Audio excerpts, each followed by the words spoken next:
السلام علیکم. Controversy today کے ساتھ آپ کی خدمت میں حاضر ہیں. جیسا کہ آپ کو معلوم کہ اب تک کی اہم خبریں اور ان خبروں پر ہمارے تبصرہ نگاروں کی رائے. تبصرہ نگاروں کے تعارف سے پہلے آج کے موضوعات کا آپ سے تعارف کروا دیں. اور آج کا پہلا موضوع ہے ہمارا. آج کابینہ کا اجلاس ہوا ہے. اس کابینہ اجلاس کے اندر جو عمران خان صاحب نے جس کی صدارت کی ہے اس کے اندر کہا گیا کہ پارٹی کے اندرونی اختلافات کو جو ہے وہ باہر نہ ڈسکس کیا جائے.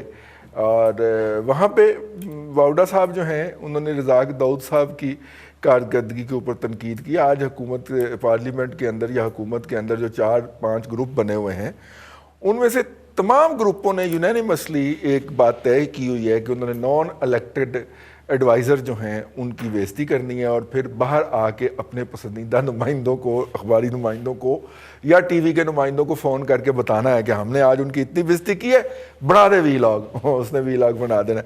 اب مجھے یاد ہے ہمارے پاکستان کے بہت بڑے دانشور جرنلسٹ ہیں جناب نصرت جاوید صاحب, جب بلایا گیا ایف آئی اے کی طرف سے پرائم منسٹر نواز شریف کو, اس وقت وہ پرائم منسٹر تھے, جے آئی ٹی کے سامنے پیشی کے لیے, تو نصرت جاوید صاحب پھٹ پڑے تھے. انہوں نے کہا کہ اگر یہ آج, وہ بہادر شاہ ثانی کہا کرتے تھے عمران خان نواز شریف کو اس کو دور میں, اگر بہادر شاہ ثانی چلا گیا تو کل کو تھانے کا ایس ایچ او بلائے گا پرائم منسٹر کو, اے ایس آئی بلائے گا, اور وزیر اعظم جو ہے وہ سبزیوں کے ریٹ چیک کیا کرے گا اور کہا کرے گا.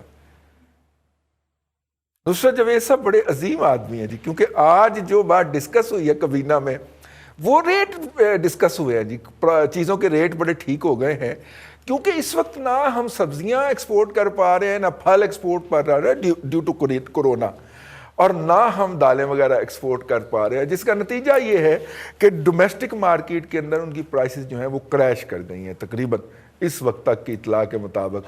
اور اس کا کریڈٹ حکومت لے رہی ہے کہ جی کرونا کی وجہ سے چونکہ ہم نے ایکسپورٹ نہیں کیا. تو یہ آج کی کابینہ کا ایجنڈا تھا. لیکن ہم آج ڈسکس کریں گے کہ یہ جو فواد چودھری صاحب نے وائس آف امریکہ کو انٹرویو دیتے ہوئے بات کی ہے, اور دوسری جو بات کی ہے یہ جو گروپوں کی باہمی سر پھٹول ہے, یہ بائی ڈیزائن فلوٹ کی گئی ہے کیونکہ اب کوئی ایشو نہیں ہے گورنمنٹ کو کب بجانے کے لیے, ڈھول بجانے کے لیے. اور جو ہے اب وہ شوگر جو ہے ایشو اس کو کتنی دیر رولیں گے, دوائیوں کا ایشو کتنی دیر رولیں گے, تو ایک نیا ایشو پہ قائم ہے نا جی حکومت. ہر روز اس نے ایک نیا ایشو دینا ہوتا ہے ڈسکس ہونے کے لیے.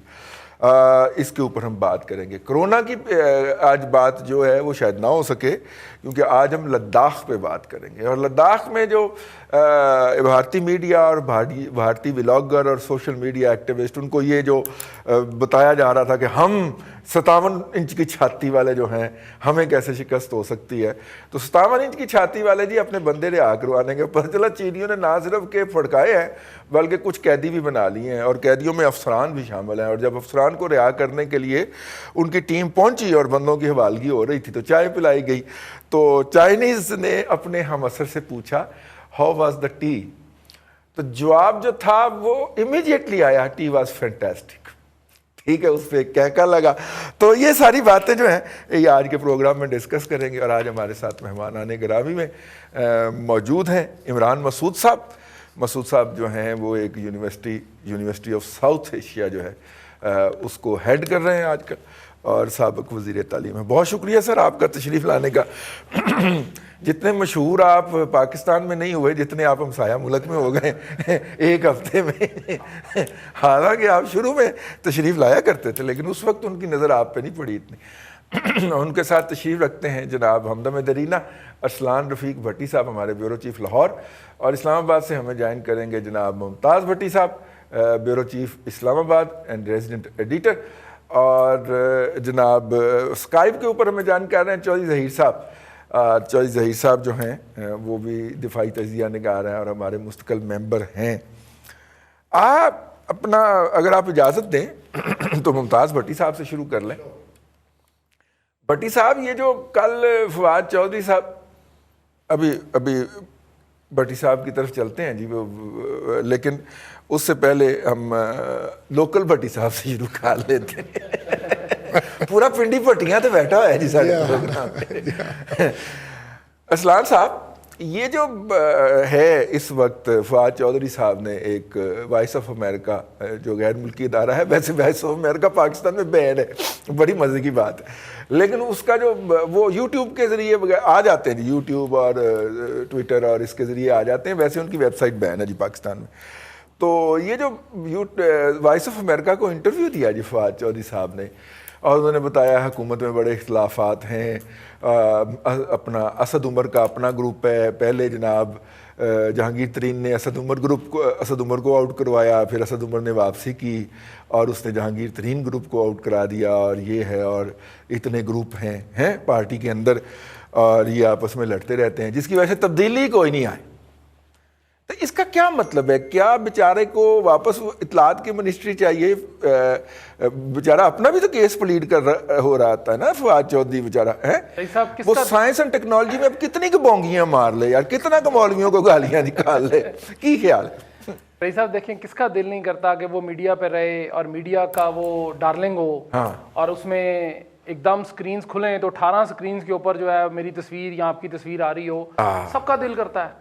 وہ اب کوئی ظاہر ہے وسیم اکرم پلس کی طرح تو نہیں ہے کہ جو ڈھکے چھپے رہیں گے.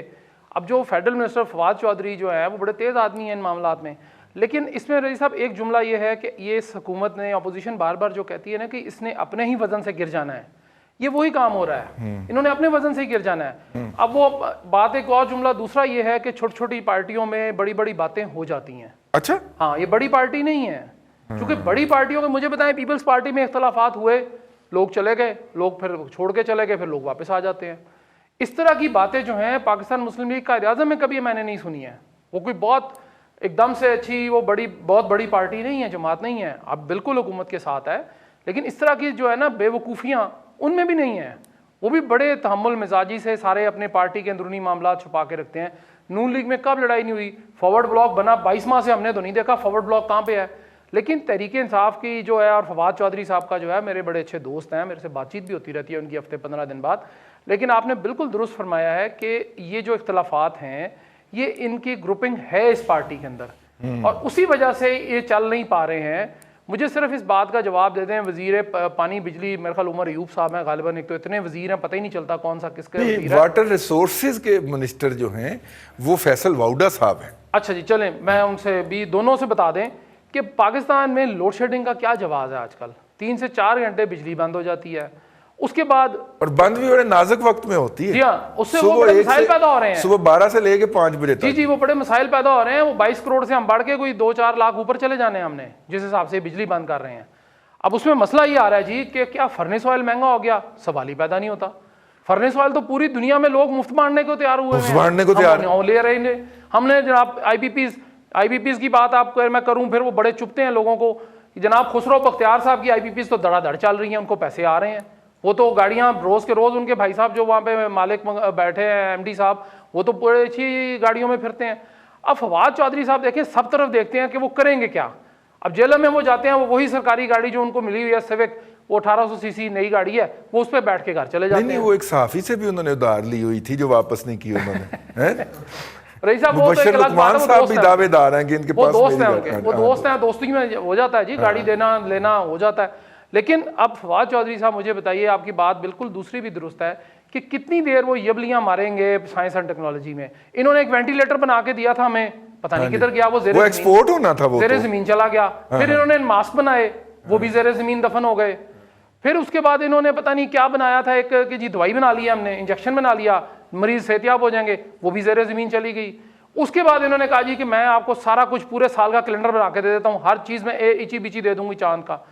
بھائی آپ سارا کچھ بنا لیں لیکن کچھ تو خدارہ مارکیٹ میں دے دیں، ہمیں بھی تو نظر آئے کہ ہمارا جو وزیر سائنس ہے وہ کر کیا رہے ہیں، سوائے اس کے کہ پارٹی کے اندر فلاں غلط ہے فلاں صحیح ہے. مجھے بتا دیجئے تحریک انصاف نے پچھلے 22-23 ماہ سے کیا؟ میں آپ کو بتاؤں کہ وزیر سائنس اینڈ ٹیکنالوجی کی ایک نئی کینڈیڈیٹ بھی وجود میں آ گئی ہے، زرتاج گل. ہاں جی، میرٹ پہ کوالیفائی کرتی ہے. وہ کہتی ہے کہ جو گائے کا دودھ ہوتا ہے نا وہ گائناکالوجسٹ ہے. اچھا اب میں اس پہ کیا کہوں، جو سائیکلیں ٹھیک کر رہا ہے وہ سائیکالوجسٹ ہے. نہیں وہ تو خیر لوگوں نے مذاق اڑانا، جو بھی ہے جی، انہوں نے خود اپنا مذاق بنوایا، میں نے تو نہیں بنایا. آپ کچھ تو سیریس ہو جائے نا. کورونا 19 کے 9 ٹریٹس. کووڈ-19 جو ہے وہ 19 اس کے بتا دیے انہوں نے. اللہ کے بندے آپ کر کیا رہے ہیں. اور پھر بات یہ نہیں ہے بھٹی صاحب کہ وہ غلطی ہو گئی. غلطی آپ سے بھی ہو جاتی ہے, غلطی ہم سے بھی ہو جاتی ہے. ہم اگلے دن حاضر ہو کے کہتے ہیں یہ غلطی ہو گئی ہے, معافی دے دیو.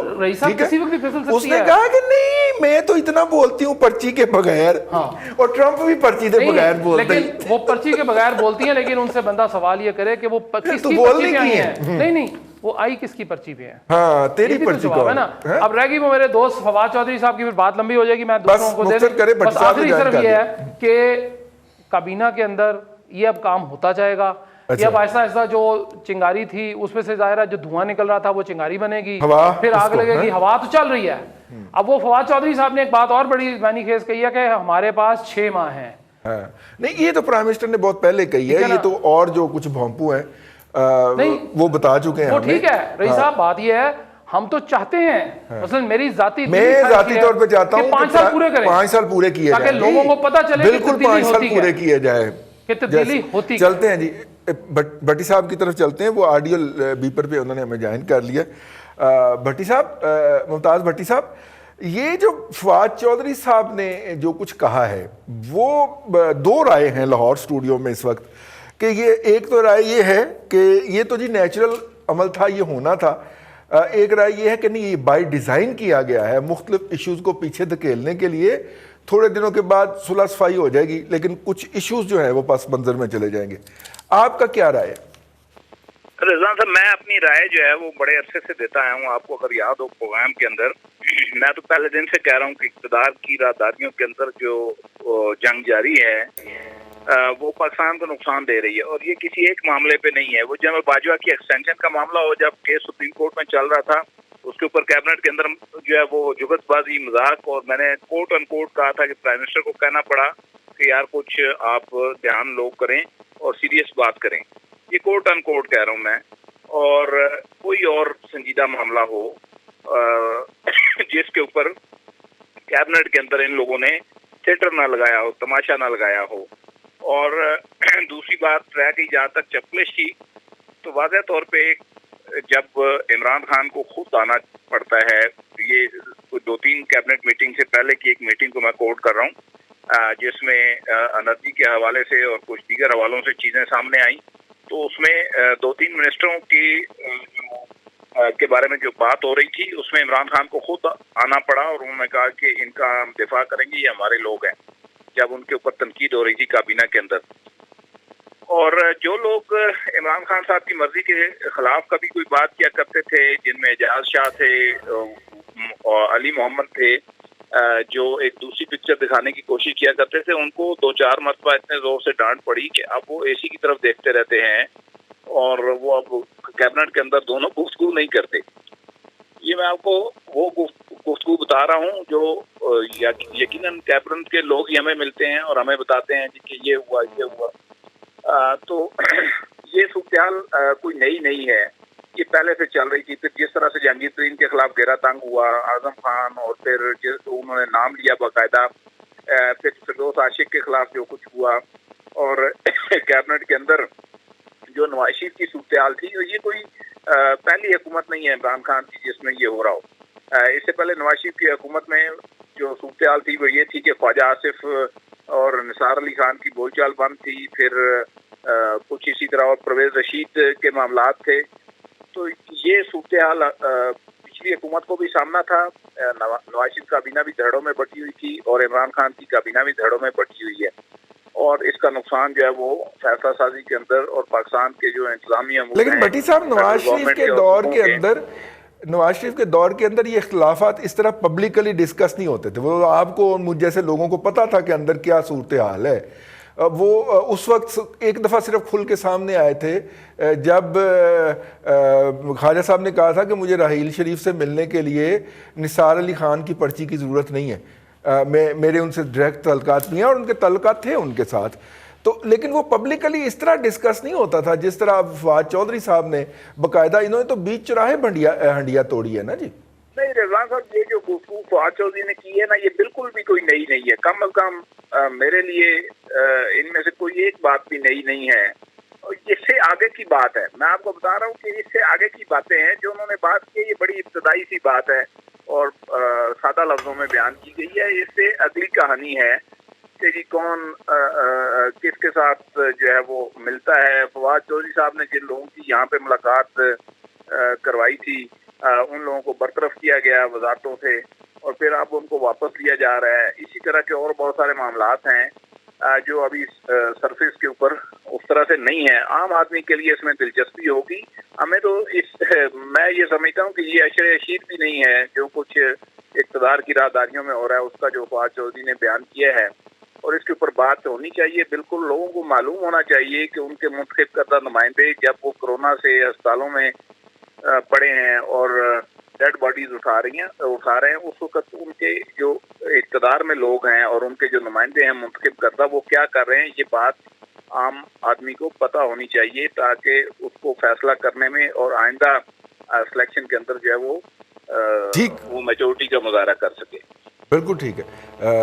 اپنا چوہی ظہیر صاحب, اب یہ دو رائے آ گئی آپ کے سامنے, تیسری میری بھی رائے ہے.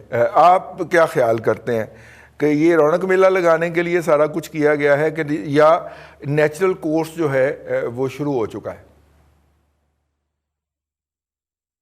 دیکھیں رضوان صاحب, یہ جو فواد چودھری نے بات کی ہے, اگر آپ دنیا کی جمہوریت والے ممالک دیکھیں تو جمہوریتوں میں ہر جگہ یہ ہوتا ہے, دھڑا بندیاں ہوتی ہیں, اور ماضی میں بھی پی ایم ایل این میں بھی دیکھی گئی ہیں اور پاکستان پیپلز پارٹی کی حکومت میں بھی دیکھی گئی ہیں, ایون کاف لیگ کی حکومت میں بھی چھوٹے موٹے جو دھڑے جو ہیں وہ ہوتے ہیں. لیکن پرابلم جو فواد چودھری جس کو فوکس کرنا چاہ رہے تھے وہ بیسیکلی اس آئیڈیالوجی کا تھا جس کے تحت پاکستان تحریک انصاف بنائی گئی, وجود میں آئی. وہ کیا تھی؟ وہ تبدیلی تھی. آپ دیکھیں اچھا خاصا ہنستا بستا ہمارا ملک چل رہا تھا اور وزیر اعظم کو نکال دیا گیا جب جی ڈی پی 5.8 تھی, آج -4 ہے. آپ غربت, بے روزگاری کے فیکٹس اور فگرز نکال کے دیکھ لیں, آپ مہنگائی کے دیکھ لیں, پھر اسی طریقے سے آپ جو باقی جتنے مسائل ہیں, سود ہو گیا, افراط زر وغیرہ وغیرہ, وہ سب کو پتہ ہے, آج کل ہر بندہ اویئر ہے اس چیز سے. بیسیکلی وہ جو تبدیلی والا جو تھا نا مسئلہ, وہ کہاں چلا گیا ہے؟ وہ جو گڈ گورننس تھی وہ کہاں چلا گیا؟ وہ جو سارے معاملات جب کہا جاتا تھا کہ اکانومی نوز ڈاؤن ہے اور یہ فلاں فلاں پرابلمز ہیں, وہ سارے کے سارے معاملات کو حل جو ہے وہ پاکستان تحریک انصاف میں دیکھا جا رہا تھا, اس کی لیڈرشپ میں دیکھا جا رہا تھا. لیکن جو ابھی فواد چودھری صاحب نے بات کی ہے وہ تو پہلے دن سے پتا تھا کہ 100 بندوں کی جو اہل ٹیم تھی وہ کدھر ہے؟ وہ کہیں بھی نظر نہیں آئی. جو مین پیوٹ تھا, جو فوکس, جو کاز تھا, وہ اکانومی تھا. آپ دیکھیں آج دن تک جو بجٹ تیسرا پیش کیا گیا ہے, وزیر خزانہ دنیا کے اندر بجٹ پیش کرتے ہیں, یہاں وزیر سنت پڑھ رہا ہوتا ہے, کچھ پتہ نہیں ہے, کوئی ٹیم نہیں ہے, اور جو الیکٹیبلز ہیں ان کو سائیڈ پہ کیا جاتا ہے, اور جو ٹیکنوکریٹس ہیں وہ ان کی جگہ لے جاتے ہیں. یہی تو تبدیلی ہے. اچھا دیکھیں نا ابھی لیکن عوام اور جو سپانسرز تھے وہ تبدیلی کچھ اور دیکھنا چاہتے تھے. آج وہ جو لوگ تبدیلی کو دیکھنا چاہ رہے تھے وہ تبدیلی کو دیکھ کے رو رہے ہیں. یہ ایک فوکس ہے, یہ پرابلم ہے. اسی کی وجہ سے اگر آپ یہ دیکھیں, ہم یہ کہہ سکتے ہیں پارٹیز آتی ہیں, چھوٹے موٹے اختلافات ہوتے ہیں. اسد عمر نے جہانگیر ترین صاحب نے اسد عمر کو نکالا, آج اسد عمر نے جہانگیر ترین کو نکال دیا. شاہ محمود قریشی کے نادرن پنجاب کے اختلافات کافی ہوں گے جو جہانگیر ترین کے ساتھ چلتے رہے, لیکن یہ معاملات بڑے نہیں ہیں. معاملات اگر آپ براڈ اسپیکٹرم میں آپ دیکھیں وہ ہے بیسیکلی تبدیلی, وہ ہے لیڈرشپ. اس کا مطلب ہے لیڈرشپ فیلئر ہو گئی ہے. اور آپ نے یہ دیکھیں ابھی وہ جو کیا نام ہے, وہ کوئٹہ والے جو بی این پی کے جو لیڈر ہے مینگل صاحب, وہ چلے گئے, وہ بہت بڑی دراڑ ہے. آپ ایک کہہ سکتے ہیں کہ آپ یہ کہہ سکتے ہیں کہ یہ انڈیکیٹرز ہے. اگر یہ سسٹین نہیں کرتے اور اگر ڈیلیورنس, اب جو 6 کی بات کی ہے فواد چودھری نے, وہ اس لیے کی ہے اگر وہ ڈیلیور نہیں کر پاتے تو کسی کے پاس کوئی آپشن نہیں ہوگی. یہ کاف لیگ جو ہے یہ پہلی اس پہ بیٹھی ہے, یہ صرف ایک سگنل کا ویٹ کر رہے ہیں کہ اچھا کہاں سے سگنل آئے اور فوراً یہ چلتے بنے.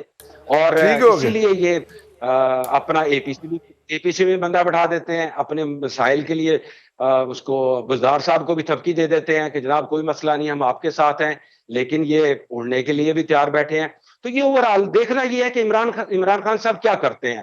کیا یہ جو 6 ماہ ہیں ان کو کورونا پینڈیمک کا ایشو اس کو کیسے قابو کرتے ہیں, اکانومی کا ایشو اس کو کیسے ریزالو کرتے ہیں؟ تسی خطرناک پاسے ٹر پے سو تے اسی اگے چل دیں. ہاں جی, دیکھیے مسائل کا حل تو تمام موجود ہیں عمران مسعود صاحب. آپ دھرنے والی ساری تقاریر اٹھا لیجئے, کنٹینر پہ کھڑے ہو کے سارے مسائل کا حل تھا. میرا خیال ہے عمران خان صاحب کو تھوڑا سا وقت نکال کے تو اپنی وہ تقاریر خود سن لینی چاہیے, ان کے اندر مسائل کا حل موجود ہے جو اس وقت حکومت کو درپیش ہے. اینی ہاؤ, یہ جو اس وقت صورتحال درپیش ہے, ظاہر ہے مسائل حل نہیں ہو رہے, مزید بڑھتے جا رہے ہیں, معاشی حالت جو ہے وہ بد سے بدترین بلکہ جہانگیر ترین ہوتی جا رہی ہے. ایسی صورت کے اندر میرا مطلب ہے, جہانگیر کے معنی ہوتا ہے نا پوری دنیا کے اوپر چھایا ہوا, تو اب میرا مطلب ہے ایسی صورت کے اندر بھی اگر ہمیں یہ بتایا جائے کہ جناب اب تو پارٹی کے اندر اختلافات ہیں, باقی مسائل کو آپ بھول جائیں, تو اے نواں تماشا ویکھو, مطلب گل جچتی نہیں. کی خیال؟ فواد چودھری پرانے کھلاڑی ہیں اور عقل مند آدمی ہیں, اور دیکھیں بات یہ ہے کہ انہوں نے ایک لائٹر نوٹ پہ اپنا جو انٹرویو دیا اور اس میں پارٹی کے اختلافات کی بات کر دی, اور میرے نزدیک ایسی باتیں نہیں کرنی چاہیے. میں اگری کرتا ہوں لوگوں سے جو سمجھتے ہیں کہ ایسی باتیں سامنے نہیں آنی چاہیے. دیکھیں یہاں پر ایک پروٹوکول ہوتا ہے کیبنٹ میٹنگز کا. کیبنٹ میٹنگ کے اندر جو گفتگو ہوتی ہے, نیشنل سیکیورٹی کاؤنسل میں گفتگو ہوتی ہے, ایک زمانے میں ڈان لیکس کا آپ نے سنا تھا, اور یہ کلاسیفائیڈ ہوتی ہے, وہاں پہ ڈسکشن ہوتی ہے جو آپ اسے پبلک نہیں کر سکتے. چینلز اور اخبار والے پیچھے پڑے ہوتے ہیں کیبنٹ ممبرز کے کہ بتائیے کیا خبر ہے, لے لیں. اکثر اوقات وہ لے لیتے ہیں خبریں, لیکن پروٹوکول یہ ہے کہ آپ خود سے کوئی خبر نہیں دے سکتے, خاص طور پہ بجٹ اجلاس میں جہاں پر طے کیا جاتا ہے کہ نئے ٹیکسز کہاں لگنے ہیں, نئی ایگزیمپشنز کہاں پہ دینی ہے. تو یہ سارا اس کا ایک پروٹوکول ہے, اور یہ سارا درج ہے یہ اپنا منسٹرز کی کیا رسپانسبلٹیز ہیں کہ اس نے اپنا اسٹیٹ سے آن اوتھ ہے نا جی, منسٹر آن اوتھ ہے تو ایسی باتیں نہیں کرتا. تو جہاں تک یہ فواد چودھری صاحب نے یہ باتیں کی ہیں انٹرنل پالیٹکس کی, یہ ہر جماعت میں موجود ہیں. یہ دھڑے جو بنے ہوتے ہیں, یہی دھڑے ہماری سیاست میں ضلعی لیول پر بھی دھڑے بنے ہوئے ہیں, یونین کونسل لیول پر بھی دھڑے بنے ہوئے ہیں. ایک ہی جماعت میں رہتے ہوئے 4 کینڈیڈیٹس ہوتے ہیں, ایک کو ہم ٹکٹ دے دیتے ہیں, 3 جو ہیں وہ اس کی ٹانگیں کھینچنے میں سارا وقت وہ جو گزار دیتے ہیں. یہی حالت اوپر صوبائی اسمبلی میں بھی آ جاتی ہے, اور پھر قومی اسمبلی میں بھی یہ آپ کو صورتحال نظر آ جاتی ہے, and then finally it comes in the cabinet. ہمارا معاشرہ بھی ایسا ہے, اور سیاست میں بھی لیگ پولنگ جو ہے وہ بہت کی جاتی ہے. یہ ڈپینڈ کرتا ہے کہ آپ قانون کے کتنے کچے ہیں. اگر آپ کی لیڈرشپ قانون کی کچی ہے, کیونکہ سب نے آ کے باتیں کرنی ہے نا, پرائم منسٹر کے ساتھ کرنی ہے, چیف منسٹر کے ساتھ کرنی ہے, تو یہ ڈپینڈ کرتا ہے آپ کی لیڈرشپ پہ. آپ سنیں تو سب کی, لیکن عقل آپ اپنی استعمال کریں. اب پرائم منسٹر جو ہے وہ کسی بندے کو اگر نکالتا ہے, کسی بھی کیبنٹ ممبر کو نکالتا ہے, وہ اس کیبنٹ ممبر کو نکال سکتا ہے اس کی بھیڑی پرفارمنس پہ نکال سکتا ہے, کیونکہ یہاں پر کمپیریزن ہوتا ہے, ٹارگٹس دیے جاتے ہیں, اور یہاں پر ٹارگٹس کو اچیو کیا جاتا ہے. آپ دیکھیں جتنی بھی رد و بدل آپ کو نظر آئی ہوگی, اس کے پیچھے کوئی نہ کوئی اپنا ایسا ایک ایلیمنٹ ہوتا ہے جس کے تحت اس کو جو ہے وہ کیبنٹ سے فرق کیا جاتا ہے. مثلاً Firdous Ashiq Awan, she was doing very good, اور ان کے متعلق خاص قسم کی ایک بات جو ہے وہ پرائم منسٹر تک پہنچائی گئی, اس کا ایویڈنس جو ہے مل گیا, تو ان کو انہوں نے چپ کر کے جو ہے وہ سائڈ پہ کر دیا. تو یہ جو کیبنٹ جو ری شفلنگ ہوتی ہے یہ ہر سال بعد کی جاتی ہے, پرفارمنس بیس کی جاتی ہے. اب فواد چودھری کی جہاں تک آپ بات کر رہے ہیں, فواد چودھری جو تھے وہ انفارمیشن منسٹر رہے, اور پارلیمنٹ میں جب بھی آئے وہاں پہ لڑائی شروع ہو گئی, اور جب بھی انہوں نے کوئی اسٹیٹمنٹ دی اور اسمبلی کا ماحول جو ہے وہ خراب ہو گیا, اور وہ جو کنکر ہے وہ چلاتے رہے, برساتے رہے, تیر برساتے رہے. نہیں, اگر اس بنیاد کے اوپر ان کو ان کے بارے میں کوئی رائے قائم کرنی ہے تو وہ اس سے زیادہ بری مراد سعید کے بارے میں ہونی چاہیے. جی بالکل, میں ٹھیک ہے, جسے انسانوں کی طرح آج تک بولنا نہیں آیا وہ. میں اسی طرف فارغ. دیکھیں یہ ہر پولیٹیشین کا, ہر وہاں پہ بیٹھا ایم این ایم پی کا اپنا ایک پرسیپشن ہے, اپنی ایک اس کی شہرت ہے, اور کچھ لوگ پسند کرتے ہیں جگت بازی اور ایک دوسرے کو رگڑا لگانا. ٹھیک ہو گیا. تو میں تو ابھی تک فواد چودھری پہ ہوں, تو نیکسٹ سیگمنٹ میں آپ سے دوسری بات چلیے ٹھیک, حکومت کیا کر رہی ہے اس حوالے سے. جی چلیے. ابھی دیکھیے آپ نے ابھی بات کی اور ہم نے بھی نوٹ کیا, پاکستان شوگر مل ایسوسی ایشن نے ایک ریٹ پٹیشن کی تھی اسلام آباد ہائی کورٹ کے اندر, اور وہاں پہ انہوں نے انیکسچر کے طور پہ شوگر کے حوالے سے جو اپنی استدعا تھی اس کی سپورٹ کے لیے اس کی سپورٹ میں جو ڈاکومنٹ انیکس کیا تھا، جو اس پٹیشن کے ساتھ لگایا تھا، وہ وفاقی کابینہ کی سرکاری کارروائی تھی. یعنی وفاقی کابینہ کی کارروائی کے اندر جو چیز ڈسکس ہو رہی ہے وہ بھی کتنے دھڑلے کے ساتھ وہ لگا کے عدالت کے سامنے پیش ہوئے ہیں. اس کی 100 ریزننگ کی جا سکتی ہے، لیکن اس حکومت کے دور کے اندر سرکاری دستاویزات کتنے غیر محفوظ ہاتھوں میں ہیں اور سرکاری معاملات کتنے غیر محفوظ ہاتھوں میں ہیں، اس کا اندازہ آپ اس امر سے کر لیجیے. پروگرام میں فی الحال وقفہ.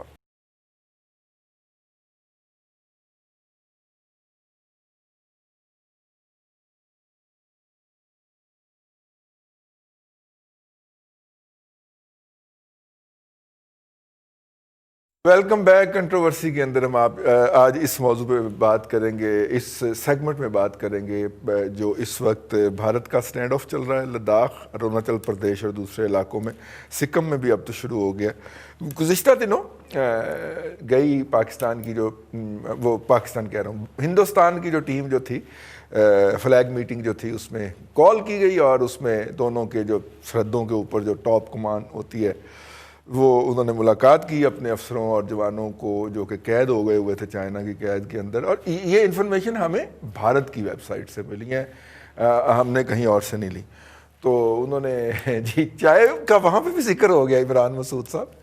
ہی از فینٹاسٹک ہے سر. گوئنگ فارورڈ اس وقت آپ کو انڈیا کیا لگتا ہے؟ مطلب مجھے تو لگتا ہے کہ جہاں پہ چائنا آ گیا ہے ہاتھ پیر جوڑ کے وہیں پہ معافی مانگ کے معاملہ کر لیا جائے. لیکن گزشتہ اتوار کو یہ اتوار ہے، اس سے گزشتہ سے پیوستہ جو اتوار ہے، اس دن طالبان کی سینٹرل ایگزیکٹو کمیٹی یا شورا کا اجلاس ہوا ہے. باقی باتیں تو انہوں نے اپنی ڈسکس کی ہیں، لیکن انہوں نے ایک بات یہ بھی ڈسکس کی ہے کہ 3 سے 6 مہینے کے اندر انڈیا جو ہے وہ پاکستان کے ساتھ ایڈونچرزم کرے گا، ایل او سی کو ایکسپینڈ کر کے لے کے آئے گا. یہ دونوں سنیریو جو ہیں اس کے اندر اس وقت بھارت کا سارا جو میڈیا ہے یا ان کے دفاعی تجزیہ کار ہیں وہ کہہ رہے ہیں کہ جو ہونا تھا وہ ہو گیا، بس اسی پہ موجودہ حالت پہ ہی کمپرومائز کر لیں. کیسے دیکھتے ہیں آپ پاکستان اور پھر انڈیا اور پھر چائنا؟ عمران مسعود صاحب.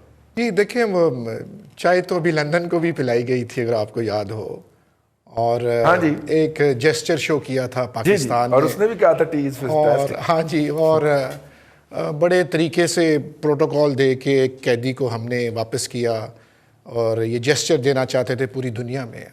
تو یہاں سے اس کو وہاں پہنچا دیا. وہاں جا کے جو اس کی درگٹ بنائی گئی انڈین، نہیں اسے تو ہیرو بنایا گیا سر. وہاں جا کے اس کو گئی، اس کے اندر چپ لگی ہوئی ہے، اس کے اندر دیکھو اس کو کیا ہے وغیرہ وغیرہ، بہت کچھ وہاں پہ جو ہوا تھا سارا. دیکھیں انڈیا جو ہے، آپ نے افغانستان کا بھی ذکر کیا، انڈیا نے بہت زیادہ پلے کیا ہے. کہہ لیں یہ طالبان کے جو بام یہاں پہ اٹیکس ہوتے تھے اور خودکش حملے ہوتے تھے، بہت زیادہ انہوں نے اپنی کونسلیٹس وہاں پہ بنا رکھی ہوئی ہیں. کیا وجوہات ہے وہاں پہ؟ آپ کو پتہ ہے وہ انڈین سپائی کو بھی ہم نے پکڑا، مجھے اس کا نام بھول رہا ہے، پتہ نہیں اس کا کیا نام تھا، جو وہ جس کو پھانسی دینی تھی انٹرنیشنل کورٹ آف جسٹس میں بھی کلبھوشن، وہ کنٹینر پہ کھڑے ہو کے ہم نے پھانسی دینے کا اعلان کیا تھا. وہ کلبھوشن کا بھی بات یہ ہے. دیکھیں یہ آپ نے ہمارے ہاں، ہم لوگ یہاں پہ جو اپنی عوام کا مورل جو ہے اس کو ہم ہائی رکھتے ہیں فوج کے حوالے سے. ہاں کوئی شخص بھی فوج کے حوالے سے کوئی تنقید نہ برداشت کرتا ہے نہ کرنا چاہتا ہے. اور فوج کے بارے میں ایک بہت سینٹیمنٹ ہے پاکستانیوں کا اپنا فوج کے بارے میں، رد الفساد ہو یا ضرب العضب ہو، جتنے بھی جو سارے یہاں پہ کیمپینز چلی ہیں تو فوج کے ساتھ ایک بڑا سینٹیمنٹ ہے. لائک وائز انڈیا میں بھی وہ بہت زیادہ کہہ لیں کوششیں کرتے ہیں کہ ان کا فوج کا مورائل بڑا ہے. لیکن لداخ میں جو ہوا اور یہ جو ایک ہوا ہے ان کا آپس میں انکاؤنٹر ہوا ہے، وہاں پہ بہت بڑی تنقید جو ہے وہاں پر کی جا رہی ہے. اور یہ دیکھا جا رہا ہے کہ انڈیا کیا سٹیپ اٹھائے گا، کتنا ریٹیلیشن ہوگی، کتنا اس کا جواب دیا جائے گا، ریجن میں کتنی انسٹیبلٹی آتی ہے، خطے میں کیا ہوتا ہے وغیرہ وغیرہ، ساری چیزیں جو وہاں پہ دیکھی جا رہی ہیں. دیکھیں فورن اگینسٹ تو دونوں ووٹس ہوتے ہیں جب بھی ہے. ایک طبقہ وہ ہے کہ جی آپ پڑھ جائیں، جواب دیں، فلانا کریں، لیکن میرا نہیں خیال انڈیا کوئی جواب دے گا. انڈیا اسی تنخواہ پہ کام کرے گا، اسی کو وہ برداشت کرے گا اور چپ کر کے جو ہے اس میں سے نکلنے کی کوشش کرے گا. بالکل ٹھیک ہے, اور نکل کے ہماری طرف آئے گا. یہ میں وہ آگے تو سے ایڈ کر رہا ہوں. وہ تو اس کی پرانی عادت ہے, وہ تو پرانی اس کی عادت ہے. بٹی صاحب, یہ جو اطلاعات پہنچی ہیں چھن چھنا کے ہم تک ذرائع کے حوالے سے, مطلب کہ جو افغان طالبان نے باقاعدہ اپنے ہاں ڈسکشن کی ہے کہ جس وقت یہاں سے امریکہ کا ڈپارچر ہوگا اور اگر امریکہ ڈپارٹ نہیں ہوتا تو وہ معاہدے کی خلاف ورزی ہوگی, تو ہم یہاں پہ مصروف ہوں گے, تو ہم تو پاکستان کی ہیلپ کرنے کی یا کسی پوزیشن میں نہیں ہوں گے, لیکن پاکستان کے اوپر اندر اور باہر دونوں طرف سے جنگ مسلط کی جائے گی اور وہ اس کو فورس ہی کر رہے ہیں. ہمارے لوکل لیول پہ بھی کوئی اس کی موجود ہے سر فیلنگ کہ انڈیا جو ہے وہ کہتا ہے کہ جلدی سے جلدی میں چائنا سے جان چھڑاؤں اور اپنی یہ خفت مٹانے کے لیے 2-4 ٹھاپیں پاکستان کو لگاؤں؟ رضوان صاحب, میں اگر آپ پرانے پروگراموں کا ریکارڈ نکالیں تو آپ کو جی مجھے پتا ہے بٹی صاحب, آپ نے بہت پہلے بھی کہا ہوا ہے, مجھے پتا ہے. ٹرپل ایس ٹرپل اسٹریچ کی بات جو ہے وہ ہم نے کی تھی کہ نہ صرف یہ اپنے ٹوڈی اشرف غنی سے مدد لے سکتے ہیں بلکہ وہاں پہ ان کی پینٹریشن ہے اور یہ دونوں بارڈر کے اوپر ہمیں انگیج کر سکتے ہیں. اور تیسری بات یہ کہ پاکستان کے اندر کو ڈی اسٹیبل کرنے کے لیے اندر سے بھی جو ہے وہ ان کے مورے متحرک ہو سکتے ہیں, وہ چاہے الطاف خان کی شکل میں ہوں, BLA کی شکل میں ہوں, کسی اور آرگنائزیشن کی شکل میں ہوں. تو اس کے اوپر ہم بات کرتے آئے ہیں اور ڈیفینیٹلی پاکستان کے جو ادارے ہیں وہ اس کے اوپر ان کی بھی اسٹڈی ہوگی, نظر ہوگی. ریسنٹلی جو اس پہ اب لداخ کے اوپر ڈیولپمنٹ ہوئی ہے, اگر آپ آج کا آفیشیل اعلامیہ دیکھیں انڈین فوج کا اور ان کا جو تعلقات عامہ کا شعبہ ہے فوج کا, اور پھر چائنا کی طرف سے بھی جو آیا ہے اعلامیہ آفیشیل, اس میں یہی کہا گیا ہے کہ ڈس انگیجمنٹ کے اوپر جو ہے وہ رضامندی ظاہر کی گئی ہے. کل جو لیفٹیننٹ جنرل لیول کی بات تھی دونوں ممالک کے درمیان جو کہ کئی گھنٹے جاری رہی, اس کے بعد دونوں ممالک نے ڈس انگیجمنٹ کی پالیسی کے اوپر جو ہے وہ ایگری کیا ہے اور اس کی موڈلٹیز جو ہے وہ ڈس انگیجمنٹ کی وہ طے کی جائیں گی ابھی کہ وہ کیا ہوتی ہیں. اس میں جو انڈین سٹینڈ ہے وہ یہ ہے کہ واپس جہاں پہ پہلے پوزیشن تھی وہاں پہ چینی فورسز جائیں. کہ چین کا کہنا یہ ہے کہ وہ جو یہ جو انفراسٹرکچر وہاں پہ بنا رہے تھے, اسٹرکچر قائم کر رہے تھے, یہ ان کا علاقہ ہے اور جب تک یہ خالی پڑا تھا ہم نے اس کا نوٹس نہیں لیا اور آج ہم اس میں موجود ہیں. تو یہ وہ پوائنٹ ہے. اب اس کے اوپر 2 دن کی ان کی اپنی جو کمانڈر کی کانفرنس تھی انڈیا کی, اس کے اوپر دیکھیں اگر آپ غور کریں تو LAC کے اوپر پہلے LOC کے اوپر بلڈ اپ کیا گیا اور بلڈ اپ معمولی نہیں ہوا. رضوان بھائی صاحب, وہاں پہ ڈے موو کیے گئے, 3 ڈے آپ لداخ میں موو کیے گئے ہیں. ہائی الٹیٹیوڈ کے اوپر لڑنے والی فورسز وہاں پہ موو کی گئی ہیں. جو ٹینک اور دیگر جدید فوجی ساز و سامان ہے. تو بھٹی صاحب ہمارے ساتھ ہیں نا آپ؟ میرا خیال بھٹی صاحب کی کال ڈراپ ہو گئی. جی بھٹی صاحب, آپ فون کریں. بھٹی صاحب دوبارہ آتے ہیں آپ کی طرف. یہی سوال میں اٹھا کے نا چودھری صاحب کی طرف چلتا ہوں. چودھری ظہیر صاحب, اگر وہ انہوں نے اتنی ہیوی کنٹینجنٹ موو کر دی تھیں LOC کے اوپر بھی اور LAC کے اوپر بھی, تو پھینٹ کیوں پڑ گئی جی اتنی؟ وہ مطلب فگر جو ہے, اب انڈیا کی کچھ ویب سائٹس ہیں ان کے مطابق وہ 350 سے کم کا نہیں ہے, لیکن ڈیڈ باڈیز ریکور ہوں گی تو ان کی جو بھی ہیں ان کی ہلاکتیں یا شہادتیں تو انڈینز کے مطابق تو شہادتیں ہی ہوں گی نا جی. ان کی جو ہلاکتیں ہیں وہ ڈکلیئر کی جائیں گی. ٹھیک ہے, تو اگر اتنا بلڈ اپ کر رہے تھے تو پھینٹ کیوں پڑ گئی جی اتنی, میرا مطلب ہے. دیکھیں رضوان صاحب, پہلی تو بات یہ ہے کوئی بلڈ اپ ابھی انہوں نے سٹارٹ کیا. پہلے کوئی اتنا وہاں ان پہ 2 یا 3 بریگیڈز تھے ان کے وہاں پہ. ابھی میں آپ کو لیٹسٹ اپڈیٹ بتاتا ہوں. جو ان کی 14 کور ہے جو ناردرن کور انڈیا کی, اس کے کور کمانڈر کوئی سم سنگھ ہیں. ان کی جو ملاقات ہوئی ہے بیسیکلی کوئی 11-12 گھنٹے کی جو میٹنگز ہوئی ہے وہ نتیجہ خیز ثابت نہیں ہوئی. اور وہ جو ڈسپیوٹ ہے وہ وہیں کا وہیں ہے, کیونکہ انڈیا کا جو سٹینس ہے وہ کیا ہے, انڈیا کا سٹینس جو تمام ان کا میڈیا، جو ان کے پولیٹیکل پارٹیز اور پبلک جو چاہ رہی ہے، وہ یہ چاہ رہی ہے کہ سٹیٹس کو جو پرانے والا ہے وہ اس ایریے کے اوپر چائنا جو ہے وہ چلا جائے. اور لیکن چائنا اس چیز کو ریڈی نہیں ہے ایکسیپٹ کرنے کے. چائنا نے جو اچیو کرنا تھا وہ کر لیا ہے. اور جو بہت بڑی ایک کامیابی ہے چائنا کی، جس سے جو اس کے ایکسپینشنز ڈیزائن تھے انڈیا کے، وہ ایکچولی بالکل کرٹیل ہو گئے ہیں، رک گئے ہیں. اور یہ ساری کی ساری اگر آپ اینالائز کریں تو وہ جو جنونی قسم کے بیانات تھے نریندر مودی کے، راج ناتھ جو ان کے ڈیفنس منسٹر ہیں، اجیت ڈوال کے، آپ کو یاد ہوگا کہ انہوں نے جو بیان دیا تھا کہ جناب ہم یہ لداخ بھی کیپچر کریں گے، پھر ہم انڈین یہ جو جموں کشمیر اور گلگت بلتستان بھی لیں گے، اور اس کے علاوہ ہم نیپال اور بھوٹان. انہوں نے جو اپنا ایک ڈیزائن جو تھا وہ شو کیا، جس نے چائنا کو ایک الارمنگ سچویشن میں ڈال دیا. اور چائنا کیونکہ ایک گلوبل پاور ہے اور آگے موو کرنے جا رہا ہے، اور انہوں نے ٹائملی اس چیز کو ایڈریس کیا اور ایک اچھا سبق سکھایا. اور یہاں تک سبق سکھایا، آج اجیت ڈوال آج کی تاریخ میں سوویت یونین میں بیٹھے ہوئے ہیں کہ کسی طریقے سے یہ صلح صفائی کروا دی جائے.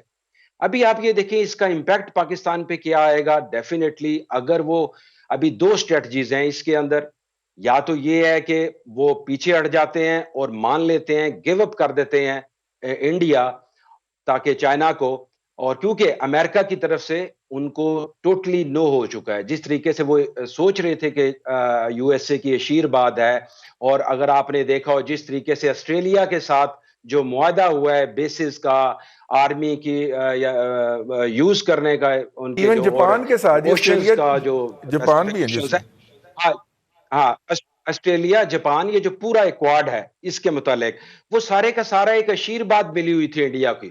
لیکن ابھی ٹوٹلی جو یو ایس اے نے اپنے آپ کو ایک سائڈ لائن کر دیا because of crisis, pandemic crisis, economic crisis, اور ویسے بھی گلوبل پاور کے ساتھ تھوڑا سا پھڑا لینا مشکل ہوتا ہے. تو چائنا نے جو اپنے عزائم تھے حاصل کرنے تھے وہ کر لیے. ابھی پاکستان پہ کیا آتا ہے، پاکستان پہ اس کا کیا امپیکٹ آتا ہے؟ ڈیفینیٹلی ایک تھریٹ تو ہے. ظاہر ہے پاکستان اس کمپیٹیبل نہیں ہے ہندوستان کے، جس طریقے سے ہندوستان چائنا کے کمپیٹیبل نہیں ہے، چائنا کے ساتھ جنگ نہیں لڑ سکتا، اور وہ چاہ رہا ہے کس طریقے سے صلح صفائی ہو. ابھی اس کی فردر موڈیلٹیز ہیں، وہ کن کنڈیشنز کے اوپر چائنا کے ساتھ کمپرومائز کرتا ہے، کیونکہ ان کے کافی سٹیکس ہیں، اور آگے وہ کیا چاہتا ہے. اور پاکستان کو جو بھی ایڈوائس ہے ہندوستان اس کی چائنا کی طرف سے کہ سلو اینڈ سٹیڈی، اسی لیے ہمارا جو پوسچر ہے وہ ڈیفینسو ہے. اسی لیے اگر آپ ابھی جو بات کر رہے تھے ابھینندن کی، ہم نے بڑے پروٹوکول کے ساتھ اس کو بھیجا، کیونکہ پاکستان ہم افورڈ نہیں کرتے اور نہ ہی ہم چاہتے ہیں جنگ کرنا. لیکن آف کورس اگر ہندوستان کے عزائم ایسے ہوتے ہیں، وہ جنگ مسلط کرتا ہے اور کچھ چھیڑ خانی کرتا ہے، تو پاکستان ایٹ لیسٹ بھرپور جواب دینے کی کیپیسٹی رکھتا ہے. ٹھیک ہوگا، ابھی اس کی ڈپلومیسی ٹھیک ہوگا. جو ہے، ہاں کافی سارے دوسرے فیکٹرز ہیں جو پاکستان نے ڈپلومیٹکلی ایڈریس کرنے ہیں، اور یہ حکومت کا کام ہے جو کافی اچھے احسن طریقے سے پروبیبلی عمران خان نے اپنی سپیچز میں یونائٹڈ نیشنز میں وہ سارے کے سارے کیے ہیں. بالکل ٹھیک. گوئنگ فارورڈ ڈپلومیٹیکلی تو وہ بتا دیا گیا کہ دونوں ممالک نے اپنا اپنا سٹاف آدھا آدھا کر دیا ہے. یہ جو اس وقت کی صورتحال ہے اپنے ارسلان بھٹی صاحب، اس وقت جو ہے وہ اپنا انڈیا جو ہے اس کا خیال ہے کہ ہم نے اگر ہم یہیں پہ بھی موقع کر لیں تو ہماری کامیابی ہوگی، جبکہ چائنیز کا خیال ہے کہ وہ جو ایڈورٹیزمنٹ نہیں آتی دل مانگے مور ہیں، چائنیز جو ہیں وہ کہتے نہیں تھوڑا جا ہو ٹھیک. تو اور اب وہ اور اگر وہ کہتے ہیں کہ آپ 1962 والی صورتحال پہ ہمیں بھیجنا چاہتے ہیں تو آپ کو بھی 1962 والی صورتحال پہ واپس جانا چاہیے، اور کشمیر کو جو آپ نے انیکس کیا اپنے اندر وہ والا قانون سازی ختم کر دیں، تو ہم بھی 1962 والی پوزیشن پہ چلے جاتے ہیں. تو اب دیکھیے انڈیا انٹرنل ڈیفیٹ کو قبول کرتا ہے یا وہ ایکسٹرنل ڈیفیٹ کو قبول کرتا ہے. کوئی ایک تو اسے گولی نگلنی پڑے گی. کیا خیال ہے بھائی صاحب؟ اصل میں جو مسئلہ ہے نا یہ اس کا چائنا کا اور یہ انڈیا کا، یہ بڑا عجیب سا ہو گیا اس صورت میں کہ ان کے جو ان کے جو فارن منسٹر ہیں سبرامنیم، انہوں نے فون کیا، ایک سینئر ڈپلومیٹ ہیں ان کے وینگ ہی چائنیز، ان کو فون کیا جی کہ اس مسئلے کو ہمیں اسٹینڈ آف کو ختم کرنا چاہیے دونوں مل کر، اور اس کے بعد یہ میٹنگ ہوئی ہے جو آپ آج جس کا ذکر کر رہے ہیں. اس کے اندر جو ان کے چائنیز ڈپلومیٹ تھے انہوں نے یہ بات کی جو آپ نے یہ کی ہے کہ جی ہم 1962 پہ جانے کو تیار ہیں اگر آپ 1962 والے جگہوں پہ پہلے پہنچ جائیں, ہم بھی وہیں پہ چلے جاتے ہیں, آپ بھی وہیں پہ چلے جائیں, اور جو انیکسچر آپ نے کیے ہیں, جو آپ نے یہ امینڈمنٹ کیا ہے یا یہ ختم کیا ہے, اس کو سارے کو ریورٹ کر کے واپس اسی سٹیٹس پہ لے آئیں جو آپ نے پہلے تھا آج سے کچھ عرصہ قبل تک. اب ظاہر ہے انڈیا اس کے اوپر تو مانے گا نہیں, لیکن انڈیا نے غلطی یہ کی کہ وہ LAC کو LOC سمجھ بیٹھا کہ ادھر سے بھی تھوڑا سا کچھ ہوگا اور ہم پاکستان سے جس طرح ہم تھوڑا بہت کرتے ہیں اسی طرح پاکستان جواب دے گا, چائنا بھی اسی طرح جواب دے گا اور بات ختم ہو جائے گی. لیکن یہ معاملہ 2 ٹینٹوں سے شروع ہوا ہے اور 2 پکٹس سے شروع ہوتے ہوتے اتنا زیادہ ہو گیا کہ ان کے آپ کے مطابق یا ان کے انڈین میڈیا کے مطابق 300-400 بندہ ان کا گیا. چلیں ہم اتنا نہیں کہتے, 100-125 بندہ تو ڈیفینیٹلی ہوگا, کیونکہ یہ تو بات طے تھی کہ دونوں سائڈوں نے ان کو ری انجیکٹ کیا نیا بلڈ, اور فوری لوگ وہاں پر پہنچے ہیں, انہوں نے ری انفورسمنٹ کی, وہاں پہ گاڑیاں گئی, اور لڑائی شروع اس بات سے ہوئی کہ وہاں پہ جو ٹروپس تھے جو وہاں پہ گشت کر رہے تھے روٹین کا چائنیز, ان کے ساتھ پنگا لیا انڈین فوجیوں نے, ان پہ کچھ آوازیں کسیں اور وہ بات بڑھتے یہاں تک چلی گئی کہ وہ ان کے علاقے میں گھس آئے. اس کے بعد وہ کرنل صاحب جو تھے وہ وہاں پہ مارے گئے, بڑے بہادر جو 57 انچ کے نہیں بلکہ 157 انچ کی چھاتی لے کر ادھر گئے تھے, انہوں نے چینیوں نے ان کو وہ ٹھوکا کہ آپ کو یاد کریں گے ساری عمر وہ لوگ. لیکن اس مسئلے پہ دیکھیں دونوں طرف انسانی جانیں جا رہی ہیں, یہ بھی ایک بات رکھنا چاہیے. اور اس کا جو امپیکٹ جس طرح ظہیر صاحب کہہ رہے تھے کہ پاکستان پہ کیا ہوگا, چونکہ اگر انڈیا وہاں سے مایوس لوٹا ہے اور اس نے لوٹنا مایوس ہی ہے تو وہ ڈیفینیٹلی اپنی خفت مٹانے کے لیے, اپنی قوم کو تھوڑا سا مورال جو ان کا نیچے گرا ہے اس کو اوپر لانے کے لیے وہ پاکستان کے ساتھ پنگا کرے گا. مس ایڈونچر تو اس نے کرنا ہے, کیونکہ اس نے کبھی 73-72 سال سے پاکستان کو مانا ہی نہیں ہے کہ یہ آزاد مملکت بن گیا ہے اور یہ ہمارے خلاف ہے یا ہمارا نیبر ہے یا کچھ بھی آپ اس کو کہہ لیں. لیکن ایک بات طے ہے کہ اگر اس نے ادھر کا رخ کیا تو افواج پاکستان اور عوام پاکستان جو ہے یہ مل کر ایسا ٹھوک کے جواب دیں میرا خیال ہے بھٹی صاحب کوئی بنتا نہیں ہے ادھر کا منہ کرنے کے لیے اسے حکیم سپا والے کی پھر دوائی شوائی لینی پڑے گی. نہیں وہ پیر صاحب بھی مانیں گے, ادھر بہت ہو گئی ہے مندر اور پتہ نہیں کیا کیا ان کے جو مندر ہیں وہاں پہ وہ کریں گے, ادھر سے بہت ہو گئی ہے اس کے ساتھ. جی وہ ادھر سے نہیں, میں ویسے کہہ رہا ہوں کہ مس ایڈونچر کرتے اس کو 100 بار سوچنا پڑے گا کہ اب پاکستان بھی جو ہے وہ آسان ہدف نہیں ہے کبھی بھی رہا, اور اب تو بالکل ہی نہیں رہا. ممتاز بھٹی صاحب سے ہمارا رابطہ منقطع ہو گیا تھا, اب دوبارہ رابطہ بحال ہوا ہے تو ان سے پوچھ لیتے ہیں. بھٹی صاحب ایک تو آپ اپنا آرگومنٹ مکمل کر لیجئے, اور یہ جو بات ہم اتنے عرصے سے کر رہے ہیں ڈیفینیٹلی جنہوں نے اس کو ہینڈل کرنا ہے ان کی بھی اس کے اوپر نظر تو ہوگی اور ان کا نبض پہ ہاتھ بھی ہوگا, لیکن عوام میں اس حوالے سے کوئی فیلنگ نہیں ہے. عوام کرونا کھیل رہی ہے اس وقت تک, اگر آپ نے غور فرمایا ہو تو. ممتاز بھٹی صاحب دیکھیں, عوام کو سینسٹائز کرنا ہوتا ہے ان ایشوز کے اوپر گورنمنٹ نے, اور گورنمنٹ اس کے اوپر بات کرنے کے لیے تیار نہیں ہے. رضوان صاحب اس کے اوپر جو ہم بات کر رہے ہیں دیکھیں چائنا انڈیا جو اسٹینڈ آف ہے اس میں ایک ٹرن آیا ہے. نمبر 1, میں میجر ظہیر صاحب جو بات کر رہے تھے اس سے اتفاق نہیں کرتا. ایک تو یہ کہ مودی نے پولیٹیکل پرائس چکائی ہے جب اس نے وہ آل پارٹیز کے اندر اسٹیٹمنٹ دی کہ جناب چین ہمارے علاقے میں نہیں آیا. یہ ایک سرنڈر تھا, پولیٹیکل سرنڈر تھا, اور اس کی پرائس اسے پے کرنی پڑی. اس کا نتیجہ یہ نکلا کہ وہاں کے جو ریٹائرڈ اور حاضر سروس فوجی افسران ہیں ان کے گھر والوں نے جو ہے وہ لیٹر لکھا بپن راوت کو, اور اس میں انہوں نے سوال اٹھائے ہیں بہت سارے, اور سنجیدہ سوالات اٹھائے ہیں, اور انہوں نے کہا کہ ہم فوج کے ساتھ ہیں لیکن ہمیں بتایا جائے کہ ہمارے جو پیارے ہیں جو کہ اپنے وطن کے لیے لڑتے ہوئے مارے گئے ہیں ان کو کیوں ڈسون کیا گیا مودی کی طرف سے اس طرح سے. تو یہ ایک تو 2-3 ایونٹ جو اوپر تلے ہوئے. ریٹائرڈ جو آرمی کے جرنیل ہیں انہوں نے شدید تنقید کی ہے مودی کے اوپر. پہلی دفعہ رائٹ ونگ اس کے اوپر چڑھ دوڑا ہے. رائٹ ونگ ہی مودی کی اسٹرینتھ تھا بیسیکلی. تو اتنی بڑی پولیٹیکل پرائز پے کرنے کے بعد مودی نے اگر لڑائی میں جانا ہوتا تو وہ پولیٹیکل پرائز جو ہے وہ پے نہ کرتا. نمبر 1, اس کا مطلب ہے کہ چین کے ساتھ ان کی انگیجمنٹ مسلسل اتنے خونی تصادم ہونے کے بعد جس میں ان کے کئی درجن جو فوجی ہیں وہ مارے گئے, پکڑ کر لے گئے, 1 لیفٹیننٹ کرنل, 2 میجر, 1 کپتان, 10 فوجی جو ہے وہ پکڑ کر لے گئے, پھر انہوں نے واپس کیے PLA نے. یہ سارا کچھ ہونے کے بعد بھی ان کی انگیجمنٹ موجود ہے. ان کی انگیجمنٹ کس لیول کے اوپر ہے؟ ڈپلومیٹک لیول کے اوپر ہے, ملٹری لیول کے اوپر ہے. لیفٹیننٹ جنرل کل ملے ہیں. اٹ مینز کہ جب کوئی اس سطح کے اوپر انگیج ہوتا ہے تو جلدی دوبارہ کے چانسز جو ہیں وہ کم ہوتے ہیں. اس کو رول آؤٹ نہیں کیا جا سکتا لیکن چانسز کم ہو جاتے ہیں. پاکستان کے ساتھ ان کی انگیجمنٹ کتنے عرصے سے ختم ہے, نہ صرف ڈپلومیٹک لیول کے اوپر بلکہ آج پریس ٹرسٹ آف انڈیا کی یہ خبر ہے کہ پاکستان کے جو ہائی کمیشن ہے وہاں پہ کہا گیا کہ تعداد نصف کر دیں آپ دہلی کے اندر. تو یہ صورتحال پاکستان کے ساتھ جو ان کی ہے وہ چائنا کے ساتھ نہیں ہے, اور وہ چائنا کے ساتھ لڑنے کا خطرہ مول بھی نہیں لے سکتے. ان کو جو ان کی اسٹرینتھ ہے ٹیکنالوجی کی, اسپیس کے اندر جو ان کی برتری ہے, جو اکانومی کی ان کی برتری, وہ بڑی اچھی طرح سے اندازہ ہے, اور اس موقع کے اوپر وہ یہ غلطی کبھی نہیں کریں گے. رہ گئی بات پاکستان کی, دیکھیں پاکستان کا معاملہ ڈفرینٹ ہے, اور اس میں جو کشمیر کے اندر جو مزاحمت ہے وہ تیز ہو رہی ہے. جیسے وہاں پہ قتل عام آج آپریشن کیے گئے ہیں, وہاں پر گھروں سے نکال کے لوگوں کو مارا جا رہا ہے اور پھر اوپر اسلحہ ڈال دیا جاتا ہے. جس طرح سے وہاں پہ وہ کر رہے ہیں اس سے ان کے عزائم بڑے واضح ہیں کہ ایل او سی کے اوپر یا انٹرنیشنل بارڈر جو ہے اس کے اوپر پاکستان کے ساتھ انہوں نے چون چڑھائے رکھنی ہے. اب وہ کس لیول تک جاتے ہیں یہ پرڈکٹ کرنا ابھی اتنا آسان نہیں ہے, لیکن پیچھے ہٹنے کے لیے تیار نہیں بات. بالکل ٹھیک ہے جی, بہت شکریہ چاروں اصحاب کا. جنگ کبھی بھی اچھا آپشن نہیں ہوتی, جنگ نہیں ہونا چاہیے. لوگ بے گھر ہوتے ہیں, خواتین بیوہ ہو جاتی ہیں, بچے یتیم ہو جاتے ہیں, اور والدین جو ہوتے ہیں ان کے بچے جو ہیں وہ چلے جاتے ہیں اس دنیا سے. کتنے لوگوں کو دکھی کرتی ہے یہ چیز. نہ جنگ مانگنی چاہیے 57 انچ کی چھاتی کا نعرہ لگا کے, نہ اس کی دعا کرنی چاہیے. خطے میں امن رہنا چاہیے, دنیا میں امن رہنا چاہیے, تاکہ لوگ جو ہیں وہ اپنے گھروں میں امن کے ساتھ رہ سکیں.